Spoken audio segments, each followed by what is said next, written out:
Pour moi, monter dans la cage, c'est un peu le résultat et la mise en lumière de tout le travail qui est fait dans l'ombre. C'est un moment magique qui dure pas longtemps. Un moment magique, c'est-à-dire? Un moment qui arrive, qui dure pas longtemps, parce qu'un combat, généralement, c'est 3 fois 5 minutes, que tu t'entraînes peut-être pendant 1 mois et demi, 2 mois pour ce fight. C'est un moment court, donc c'est un moment vraiment magique dans le sens, c'est ton moment, quoi. C'est aussi un moment de libération. Voilà, c'est un moment de libération, c'est un moment aussi où tu vas essayer de montrer tout ce que tu sais faire, tout le travail que tu as fait, tous tes sacrifices. En vrai, c'est ton moment, pour moi en tout cas. Wissem, bonjour, j'espère que tu vas bien, on est content de t'avoir parmi nous. C'est bientôt ton retour, si je peux dire ça comme ça, tu vas bientôt combattre à l'ARES. Ton combat contre Jordan approche à grands pas. Dans quel état d'esprit tu te trouves à l'approche de cette échéance? Je suis dans un très très bon état d'esprit, voilà, je suis très motivé, j'ai fait une très bonne prépa, j'ai travaillé tous les axes, que ce soit la boxe, la lutte, la préparation physique. On a fait un très très bon camp avec mon équipe, je suis content et je suis juste pressé d'être le 16 mai pour pouvoir montrer tout ce que j'ai travaillé en entraînement et montrer ma progression. Tu as l'air de connaître Jordan, vous avez été sparring partner. Est-ce que ça te rend le combat plus facile ou plus difficile mentalement? Non, ça me rend ni plus facile ni plus difficile. C'est un combat comme un autre pour moi. Comme tu as évoqué, Jordan c'était un ancien partenaire d'entraînement. Puis voilà, on a fait chacun notre parcours de notre côté. Ça fait quand même bien longtemps qu'on s'entraîne plus ensemble. Ça fait quand même 1 an et demi. C'est pas comme si c'était hier. Le temps qui est passé, lui il a évolué dans sa salle, j'ai évolué dans la mienne. C'est pas non plus un ami intime que je vois en dehors de la salle de sport. Je le côtoie que à la salle de sport. Au contraire, c'est bien, tu vois. C'est que du respect entre nous et là on doit combattre, on va combattre, c'est tout. Comment tu t'es senti quand tu as su que ce combat il allait se faire avec Jordan? J'étais content parce que dans le sens où ça restait un bon match-up pour moi. Il est sur 4 victoires quand même, tu vois. Donc c'est pas comme si je prenais quelqu'un qui était sur des défaites. Hormis le fait que je le connais, Jordan c'est quelqu'un qui a aussi une très bonne visibilité, il va pouvoir m'apporter aussi. Un combat franco-français aussi qui parle à beaucoup de gens. J'étais juste content et j'ai trouvé ça cool. Est-ce que tu ressens une pression particulière vis-à-vis du fait que vous avez tous les deux le même palmarès? Non, aucune pression, vraiment pas. On a tous les deux le même palmarès. Ça veut pas dire qu'on a tous les deux le même niveau aussi. Il aurait un plus gros palmarès ou un plus petit, ça aurait rien changé pour moi. Est-ce qu'il y a toujours du respect entre vous ou ça a changé depuis que l'annonce a été faite de votre combat? Non, il y a toujours le même respect, il n'y a rien qui a changé. Je suis toujours même abonné à lui sur Instagram, il est abonné à moi, rien qui change, tu vois. Quand on va se voir, je pense que tranquille, on va se check et voilà, après on va faire notre combat 3 fois 5. Parce que l'un comme l'autre, on va pas rigoler. Après le combat, ça va revenir comme avant et ce sera que du respect, tranquille. Du coup, vu que vous avez un passif entre vous, est-ce que tu penses que Jordan connaît quelques-unes de tes faiblesses ou pas du tout, comme vous êtes déjà entraînés ensemble?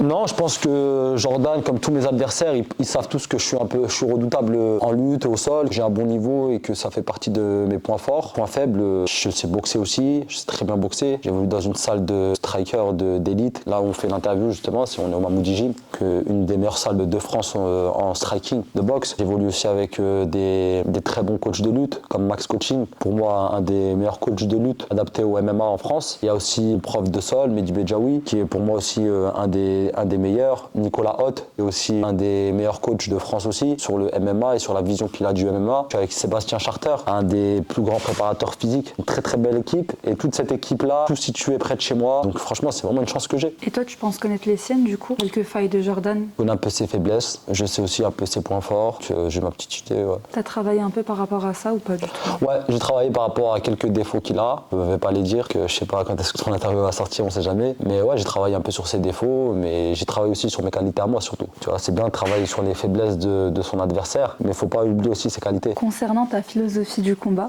qu'est-ce que tu cherches vraiment dans un combat? Est-ce que c'est la victoire, le dépassement ou l'honneur? Le dépassement ou l'honneur? Ouais, dépassement, genre dépassement de soi. Les trois, la victoire c'est forcément en priorité. La victoire, ça peut être une victoire avec un finish, c'est encore mieux. Ensuite, essayer de se relâcher le maximum, tu vois, relâcher la pression, s'adapter au public. Plus tu combats, plus tu es plus relâché, être le plus relâché possible, faire une belle prestation qui me ressemble, représenter mon club, mes coachs, et voilà, montrer force et honneur. Qu'est-ce qui te pousse à monter dans la cage à chaque fois? Cet élan de motivation que tu ressens à chaque fois que tu dois monter dans la cage, qu'est-ce que tu te dis? Je me dis que c'est le boulot, quand je monte dans la cage et je combats, c'est le résultat de tous mes efforts. Donc on s'entraîne dur toute l'année, et des camps d'entraînement super durs, on fait beaucoup de sacrifices. Pour moi, monter dans la cage, c'est un peu le résultat et la mise en lumière de tout le travail qui est fait dans l'ombre. C'est un moment magique qui dure pas longtemps. Un moment magique, c'est-à-dire? Un moment qui arrive, qui dure pas longtemps, parce qu'un combat, généralement, c'est 3 fois 5 minutes, que tu t'entraînes peut-être pendant 1 mois et demi, 2 mois pour ce fight. C'est un moment court, donc c'est un moment vraiment magique dans le sens, c'est ton moment, quoi. C'est aussi un moment de libération. Voilà, c'est un moment de libération, c'est un moment aussi où tu vas essayer de montrer tout ce que tu sais faire, tout le travail que tu as fait, tous tes sacrifices. En vrai, c'est ton moment, pour moi en tout cas. Qu'est-ce qui est plus dur pour toi, la diète ou l'entraînement en soi? Les deux. Après, moi, la diète, plutôt les 10 derniers jours avant l'entraînement. Parce que moi, il faut savoir que je combats à 77. Hors combat, je suis à peu près à 88 kilos, donc je suis à plus 11. Quand je démarre ma prépa, sans faire attention, enfin, un sportif de haut niveau, quoi qu'il arrive toute l'année, il doit faire attention à ce qu'il mange. Tu vois, ça veut pas dire réduire ses portions, mais juste des aliments de qualité pour avoir la force nécessaire pour tes entraînements, une bonne shape. Sans rien toucher, déjà, juste avec l'entraînement intensif, déjà, je perds au moins 2-3 kilos. Donc j'arrive facilement, je descends facilement à 86, 85. Après, voilà, c'est vraiment les 10 derniers jours où je commence à faire un régime, je fais vraiment attention à tout ce que je mange, tout ce que je calcule tout, pour arriver au jour du combat au poids, tu vois. Donc sinon, durant la prépa, ça me gêne pas trop la diète, sinon c'est plus l'entraînement, quoi. L'entraînement qui est difficile, il faut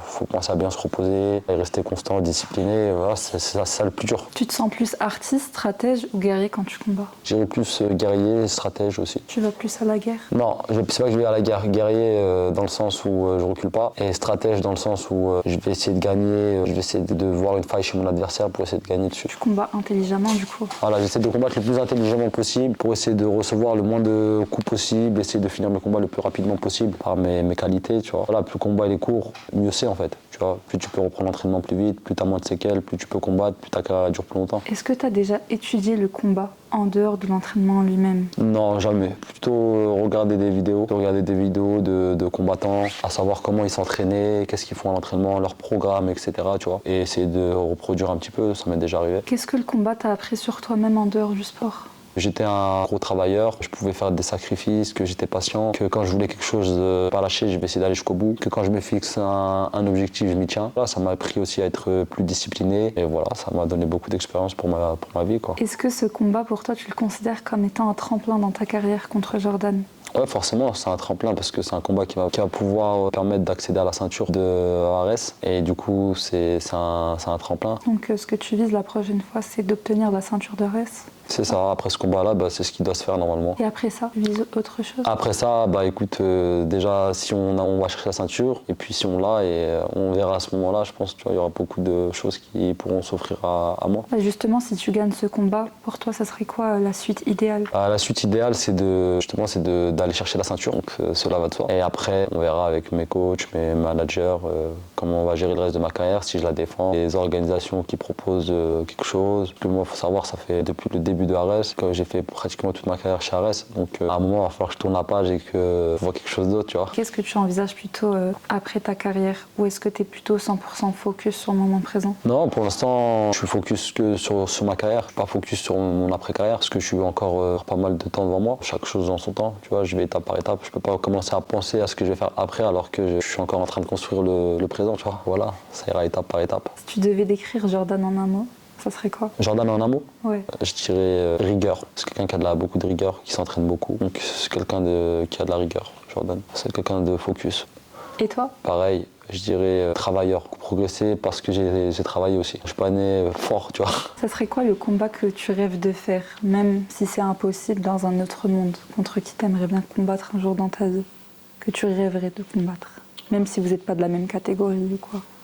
Que je rêverais de combattre, c'est une question qu'il faudrait vraiment y réfléchir parce que je peux dire n'importe qui en vrai. Tu parles de, par exemple, quelqu'un, une star ou... Ouais, quelque chose comme ça, quelqu'un que tu connais, que tu suis de près ou de loin. Franchement, je peux pas dire, il y en aurait trop. Je pourrais te dire Georges Saint-Pierre, je pourrais te dire John Jones si c'est dans une autre vie. Parce que dans cette vie-là, il va me tuer. Là, franchement, il y a plein de combattants, quoi. C'était comment ton quotidien quand tu étais plus jeune vis-à-vis des sports de combat? Comment tu as calqué ta jeunesse vis-à-vis des sports de combat? Qu'est-ce qui t'a attiré dans ça? Pourquoi tu as fait ça? Pourquoi le MMA, pas un autre sport? Pourquoi le MMA? Parce que j'ai toujours aimé les sports de combat. Quand j'étais petit, pour commencer, quand j'étais jeune, je faisais du foot. Donc, voilà, j'avais un très très bon niveau aussi. Donc j'étais déjà sportif. Il s'est passé que j'avais arrêté le foot et que je me suis retrouvé sans sport. J'aimais bien en fait tout ce qui était corps à corps, etc. Du coup, il y a j'ai entendu qu'il y avait un club qui était ouvert à côté de chez moi, club de grappling. Ça s'appelait Green Evic. Du coup, j'ai voulu aller tester pour savoir et tout. J'ai vu que c'était un sport avec des soumissions, etc. Tu contrôles l'adversaire, tu peux le soumettre avec des clés et tout. Et j'ai trouvé ça vraiment original déjà. Et en plus de ça, je me suis dit, ça, c'est un bon sport, même pour le self-défense, tu vois, pour savoir se défendre, etc. Pour moi, déjà, j'aimais bien les corps à corps. Je me suis dit, ça, c'est encore mieux, tu sais, tu peux finir avec des soumissions et tout. Et j'ai commencé comme ça. J'étais jeune, j'avais un bon niveau, j'ai fait des compètes, je gagnais. Et petit à petit, je me suis attaché à ce sport. Et ensuite, il y a eu le MMA qui est arrivé. Je voulais être un combattant complet. Je voulais pas savoir que lutter et faire du sol. Je voulais aussi savoir boxer pour être un combattant le plus complet. Donc j'ai commencé après à faire de la boxe à côté. Je continuais le grappling, je faisais ma boxe. Après voilà, le MMA il a commencé à arriver, l'organisation qui est organisée. Et puis un jour j'ai dit bon, je vais me tester. Et je me suis testé sur un combat de pancrace au début parce que c'était pas encore autorisé en France. Donc j'ai fait mon premier combat de pancrace, j'ai gagné. J'ai enchaîné avec un deuxième combat au 100% fight de pancrace aussi, j'ai gagné. Et après l'égalisation du MMA, j'ai continué ma route, 3 combats, 4 combats, 5 combats. Et en fait je me suis retrouvé dedans comme ça quoi. Par les victoires, c'était un peu fait pour moi. J'ai dit pourquoi pas, tu vois. Et aujourd'hui, j'en suis ici. Est-ce que justement le MMA, c'est un sport pour toi qui te permet de faire sortir ce qu'il y a en toi? Ou plutôt, tu dirais plutôt que ça te permet de t'apaiser d'une certaine manière, de t'apporter une certaine sérénité de l'esprit et du corps? Non, le MMA, comme le sport en général, de toute façon, c'est quelque chose qui me permet de décompresser. Quand j'en fais, ça me fait du bien. Tu vois, quand je suis stressé, quand je suis énervé, il suffit que j'aille m'entraîner pour après aller tout de suite beaucoup mieux. De toute façon, même les médecins, ils le disent, hein. 1 heure de sport, c'est l'équivalent de... comme si tu prenais des compresseurs, c'est la même chose. Maintenant, ils conseillent de faire du sport pour décompresser. Donc le MMA, c'est ce que ça me rapporte. Et en même temps, c'est ma passion, je fais ce que j'aime. Je continue à progresser, tu vois, dans ce sport. T'as déjà eu envie d'arrêter? Pas eu envie d'arrêter, mais j'ai déjà fait des pauses. Il fallait que je développe autre chose. Tu montes dans la cage, tu vas plutôt pour toi, pour ta famille, pour te prouver quelque chose? Quand je monte dans la cage, pour les deux. Pour moi, pour ma famille, pour mes coachs, pour tout, quoi. Pour tout le monde. Est-ce que tu combats avec la rage, avec la paix ou un mélange des deux?